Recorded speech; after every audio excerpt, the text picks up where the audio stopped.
Assalamu alaikum, peace be with you and welcome to Islam and Life with me Tariq Ramadan, broadcasting from London. In today's show we ask the question, is the US drone a device for destroying Muslim communities? The United States has launched numerous drone attacks in Yemen that have killed large numbers of Muslim civilians over the past few years. The drone strikes have claimed numerous civilian lives. On the 22nd of October, Human Rights Watch said that US killer drone strikes in Yemen have led to the deaths of civilians over the past years in a blatant violation of international law. Washington often uses its assassination drones to hit targets in Yemen, as well as Afghanistan, Pakistan and Somalia, leading to the deaths of thousands of Muslims. A drone is a relatively silent, unmanned, deadly weapon. It is impossible for civilians to defend against it, and it has wrecked thousands of Muslim communities. Today's Islam and Life asks, is the US drone a device for destroying Muslim communities? Wars have changed. What is happening today around the world and what we can see, we saw this in Iraq before, we are seeing this in Afghanistan, we are seeing this in Pakistan, in Somalia, we are seeing this against civilians in Palestine, where the people are killed and no way of protecting themselves. And there is a big ethical question here. How can we deal with weapons where there is no body in this or directing the plane, but for example being seated in California and deciding to kill people on the other side of the world? Ethical question. And sometimes when we come to question this way of dealing with people and killing civilians, these were mistakes and very quick apology, but no critical question. We heard Barack Obama saying a few years ago that things were going to change with the Muslim world or the Muslim majority countries, and what we see on the ground is more and more drones to be used and the silence around the whole issue in the West. We have to come to these critical questions because these are ethical questions, but questions where we are judging and assessing the dignity of human beings and the value of human lives when we are talking about killing innocent people.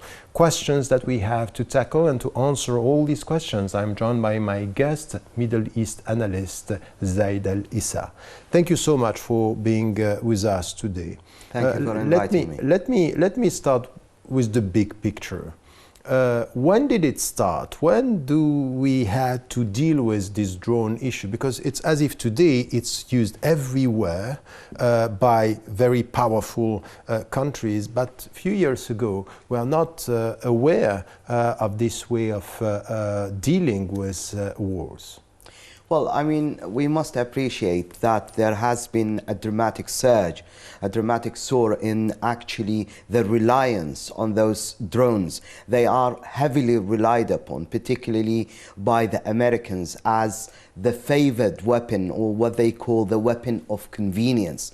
You know, the sort of way it is being utilized, it actually, someone sitting, as you mentioned, thousands of miles away, who is sitting comfortably far away from a war zone, and he is actually being there as judge, jury, and at the same time executioner, by actually simply analyzing the images that he is getting, and then a decision is being made. But as I was saying, the use and the reliance of on those drones as a potent weapon of convenience have dramatically escalated, particularly in the so-called war on terror. Now, as you mentioned, Obama, when he came in 2008, one of his major and main pledges was to bring to an end, a dramatic end, the war on terror, and to actually reintroduce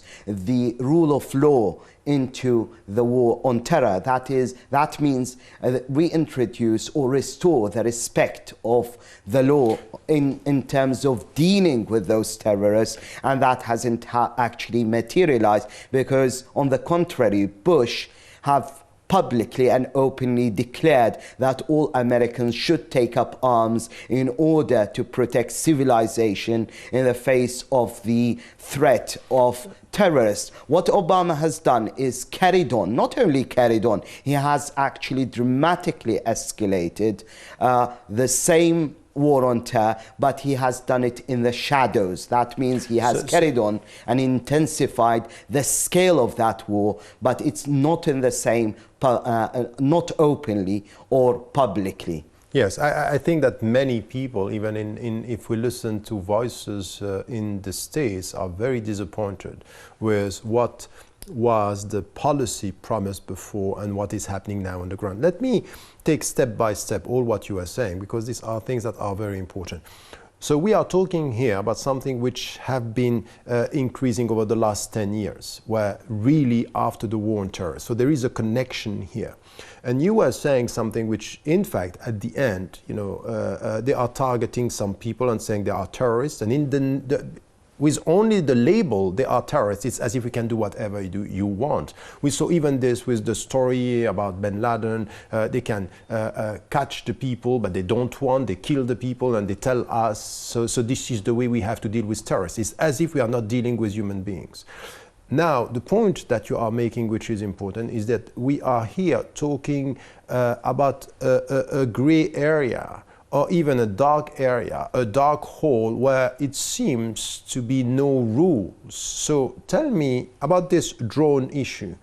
Who are the countries that are using this, and how would we explain from a legal framework that this is possible or not? Because what you are saying is that we are dealing here with something which seems to be illegal, in fact, or not at least legalized in a clear way. Well, I mean, the countries who are using them, the overwhelming majority of attacks are actually carried out by the United States. As I told you, it's now turning out to be one of the most reliable,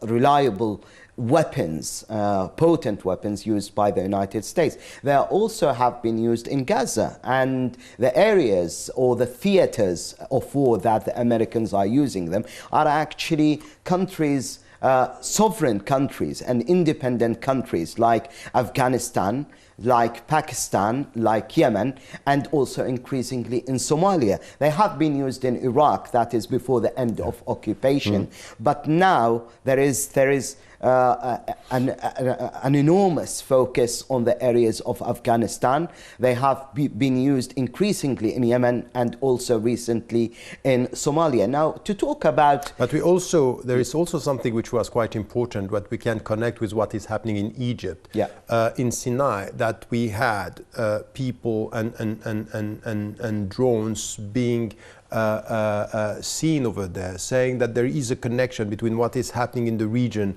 and even the Zionist entity that is operating in the whole region. So with the Palestinians as well as within Egypt. I think that these are very important things. I mean, the US never denied that one of its main allies is actually have been Israel. They always coordinate and cooperate with them in terms of intelligence and the sharing of intelligence. Now, if we go back to the issue of legality and legitimizing the whole thing, I mean, even Americans are nowadays becoming outspoken about it. I've had one of the senior lawyers of the Pentagon, her name is Jen Johnson, who actually casted serious doubts on the legality of carrying on with those drones, particularly that the authority that was given by the Congress to the American military was actually issued in 2009. 2001, which is directly in the aftermath of the 9/11 attacks, which were launched against the American heartland. So, the target was specifically given to destroy, dismantle, and defeat Al-Qaeda, which was based in Afghanistan. Now, according to American officials, they have actually acknowledged and confirmed several times that their target, which was Al-Qaeda in Afghanistan, has been taken apart, and its leadership have been decapitated with the death of bin Laden. So she has said that, there is a date beyond which we cannot carry on with those attacks, particularly that the main target, which was Al-Qaeda, has been dismantled, and that's according to the American officials. So there is doubt on the ability of America to continue using those drones. But let's focus on the real issue. There are governments, like, for example, the government of Yemen under Saleh, and that was exposed by the WikiLeaks. He has given green light to the Americans to use those drones, and also the new president, who was elected in a superficial election, Abdrabbuh Mansour, has also praised those attacks as attacks against terrorists. I mean, so the legitimacy is coming from those governments. But as one official who was actually by the name of Michael Boyle, who was one of the advisors to Obama in the lead up to 2008 elections, one of his terrorism advisors, who said that the drones have a counterproductive, ineffective way, and has major strategic drawbacks which far more outweigh the what we call the tactical gains when you actually target an individual and you say that he is a terrorist. The Americans have relied on so-called a trick in reducing the number, and this is the approach called guilt by association. So as far as the Americans are concerned, any men or military-aged men who appear in the vicinity of the strike zone are called militants. That is, unless there is evidence which contradicts that. So they are playing a trick and reducing the number of people killed as civilians by actually claiming they are around when the military strike took place, and if there is no evidence to point to the contrary, they are considered legitimate targets. That's a very important point, but it's all the same mindset and the same strategy that we had with torture, that we have with extraordinary rendition. It's always about, as long as you are suspected and we don't have the proof of the opposite, you are a potential terrorist. So we can justify what is happening. We heard that about torture everywhere. We heard that now with drones. So it's the same. In fact, what you are saying now is that all the philosophy of this war on terror, the mindset that is behind it under the Bush administration remained operational under the Obama's administration, and even more powerful and and even widened and broader in many ways. So this is where when we come to this discussion and say, okay, we have to be critical, and there are voices in the United States. You mentioned some people who are elected, but also civil rights organizations and working and saying, ACLU, for example, say we have to say something about this, and Obama is giving his approval of such things. My question here is, and you pointed something else which is also important, is the responsibility of the governments there saying, come and do the job for us. This is done, Afghanistan is a good example, Somalia it's an example, Yemen it's an example, and even when the people, for example, they were targeting a so-called terrorist, they killed his son and say, okay, it was a mistake, but he was not far, we don't know who he was at the end of the day. So even a son, 17 years old, was a potential terrorist. This is unacceptable. So why now they are still doing things like this? What is the purpose? Because other politicians are saying that the impact is more negative than positive. So why are they still working in such a way? What is the point of using these weapons? Well, I mean, precisely. I mean, the idea is the philosophy being adopted and explicitly endorsed in order to legitimize those acts and to give them legality is actually something totally irrational and illegal. So the people there are described as guilty before they are labeled as guilty, not as innocent people who have to prove. I mean, that they're calling them guilty before they actually are able to defend themselves, or actually say that, you know, you don't have the evidence, without presenting any evidence of their guilt. And they are considered as, you know, numbers. They are simply numbers. And what they say about getting to high value, they call them target, that actually defies what is actually happening on the ground, because the majority of those killed, even if we look at the combatants, the overwhelming majority of them are low-ranking, low-level militants who are being killed, while they simply focus the attention on the media, on the big, high-value targets, and they simply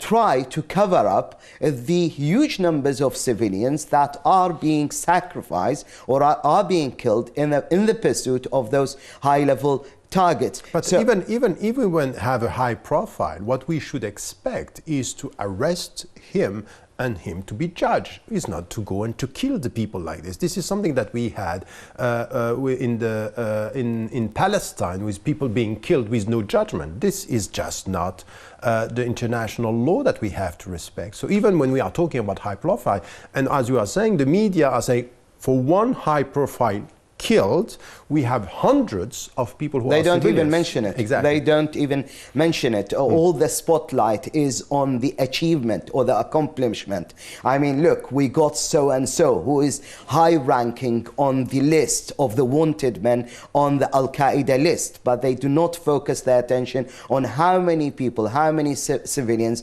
were actually sacrificed in order to get to that target. So it is, in a way, the media is playing a major role in legitimizing the whole issue that is in pursuit of the Al-Qaeda operatives, while not going after the sources of that Al-Qaeda. Where is the funding coming from? Where is the ideology coming from? Where is the arming coming from? If you look, for example, if you go back to Afghanistan and you go back to Pakistan, the Al-Qaeda and the Taliban, their birthplace were actually the madrasas, which have been funded and have been supported and emphatically backed up by the Saudis. There is no mention of that very important and pivotal role taken by Saudi Arabia in terms of the funding of those madrasas, and in terms of the ideology, and in terms of the fatwas. Those fatwas coming from the religious Wahhabi establishment, which is a government establishment in Saudi Arabia, which gives the religious legitimacy, the religious justification, and the religious incentive for those Al-Qaeda leaders to go out and butcher people. There is no mention of them, and because these people are the allies and they are creating the enemies. Definitely. So there is an objective alliance between our friends creating the enemies against whom we are going to use our weapons, and in fact in a geostrategic way to control the whole region, because at the end this is what they are doing. That is exactly what they are doing, and by doing that, they have actually prolonged the war on terror. They have actually given Al-Qaeda the chance to spread everywhere. They were fighting Al-Qaeda based in Afghanistan, and now we have Al-Qaeda not only in Afghanistan, we have Al-Qaeda in Yemen, we have Al-Qaeda in Somalia, we have Al-Qaeda in Maghreb, and we can see the glaring contradiction. They are fighting Al-Qaeda in Afghanistan and Yemen, while at the same time we've seen the Americans, and that is the US administration, turn a blind eye to Al-Qaeda in Syria, which is Jabhat al-Nusra, and also Al-Qaeda in Iraq, which is basically the source of Jabhat al-Nusra. The core of Jabhat al-Nusra, which is now operational in Syria, has actually been the Al-Qaeda in Iraq, and that's what Abu Bakr al-Baghdadi, the leader of Al-Qaeda in Iraq, has said, that Jabhat al-Nusra is merely an extension of Al-Qaeda in Iraq, and Mohammed al-Julani is simply a foot soldier. So it is convenient for the American at the time to see their staunchest and closest ally against Saudi Arabia, providing all the funding, the arming, the logistical support, and also even paying salaries. That's according to The Guardian, to Wahhabi Salafi jihadists converging from everywhere in the Muslim world on Syria to actually turn Jabhat al-Nusra into the most potent, ruthless, and most effectively armed Al-Qaeda group in Syria, to slaughter the Syrian people in the name of helping the Syrian people in actually reaching their objective, which is democracy. Yes, the whole picture is quite complex, and we can see in what you are saying, even if we go in Africa, northern Mali, what is happening now, and the whole picture in Somalia, in Afghanistan, in the region, that there is apparently a lack of consistency. But if we try to understand and to study more, we can see that there is a chess game, and many are playing with this. Very quickly, we don't have much time, in less than 1 minute. You are a citizen, I am a citizen, we are facing and looking at this. What could be done at our level to just do something against such an evolution which is unacceptable? Well, I mean, we have to, as far as we can, highlight those inconsistencies and do our utmost to actually shed light on the actually lies that have been propagated about the drones being the most effective, potent and clean weapon that is simply targeting the terrorist and eliminating and decapitating the leadership of the terrorists without and we have to shed light on the normal innocent civilians in remote areas of the world who are being consistently sacrificed in order to achieve target, and we have to point the finger at the inconsistency of actually allowing our staunchest, that is the American staunchest ally Saudi Arabia, to back up Al-Qaeda in Iraq, back up Al-Qaeda, Jabhat al-Nusra in Syria, and at the same time for the US to claim that they are fighting them in Afghanistan, Somalia and Yemen.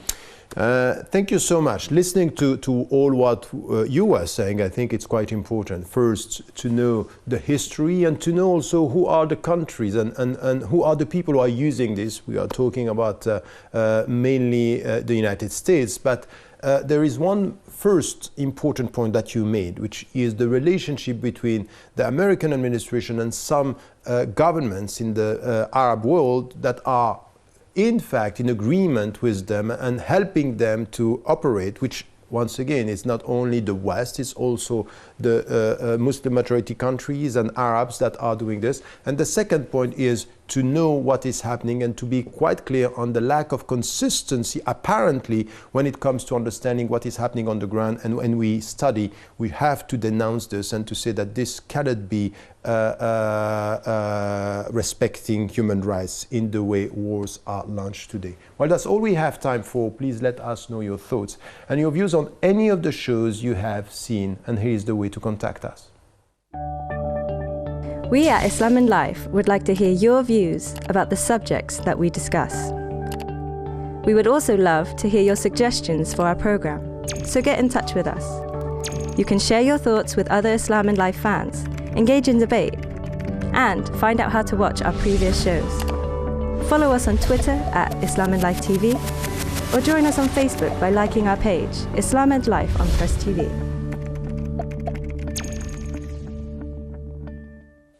Finally, I would like to thank my guest, Zaid El Issa. Thank you so much for your presence and your input. Thank you for inviting me. And I hope to see you next week, inshallah.